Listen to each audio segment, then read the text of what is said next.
လောကထဲမှာတွားပြီးတော့မှအလင်းဖြစ်စားဖြစ်အသင်းတော်မှာပြောတာမဟုတ်လောကထဲမှာအဲ့ဒီအတွက်လောကထဲမှာတွားဖို့ဆိုရင်တော့ကျွန်တော်တို့ဒါဝမ်းစာတွေလည်းအများကြီးလိုအပ်တယ်အဲ့လို balance လုပ်နိုင်ဖို့တော်တော်တော့ဟိုဒီ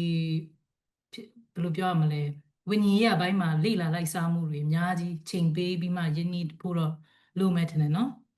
အဲ့လိုမဟုတ်ရင်ဟုတ်တယ်ဆရာမတော့တမန်ကရှန်ကာပဲဖြစ်သွားမယ်ထင်တယ်ဟုတ်တယ်ဟိုဒီလိုလေးမန်းနေမပြောနဲ့တကယ် theologian တွေ scholar တွေပြောင်းသွားခဲ့ဘူးတယ်ပေါ့နော်ဒီဥမာဗျာ Leslie New Begin ဆိုတာကျွန်တော်တကယ်ချင်းတရားဟိုဟာသူ့ကိုပြန်ပြီးတော့မှ review ပြန်လုပ်နေရပေါ့နော်ဟို MTA thesis ကို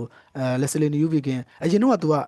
ecumenical liberal ပေါ့နော် อืม liberal လမ်းကြောင်းကနေလေ့လာရင်းနေရင်းနဲ့သူကဒီဘက် evangelical ဘက်ချိန်လာတယ်အဲ့လိုမျိုးရှိသလိုတစ်ဖက်မှာလည်းဒီ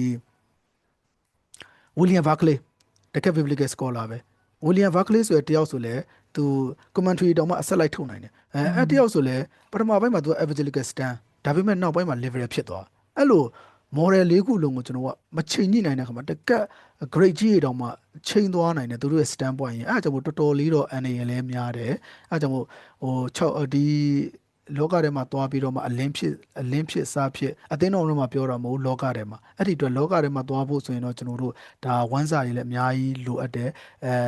နားလည်အောင်ပြောရင်အဲ့ကျမ်းစာကဖတ်ပြီးခွန်အားယူတာအရန်လွယ်ပြီးမှတကယ်လက်တွေ့မှာတော့ကျွန်တော်တို့အနေရဲ့အရန်များတဲ့6ကဘာပေါ်မှာလမ်းလျှောက်ရတယ်လို့ပဲချက်ချင်းလဲကျွန်တော်တို့လူမုံများသွားတဲ့ဟိုတစ်ဖက်ပိတ်လည်းဖြစ်သွားနိုင်တယ်တစ်ဖက်မှာလည်းလူချစ်လူခင်များပြီးတော့မှတကယ်ကိုဖျားရှိမှမနစ်သက်တဲ့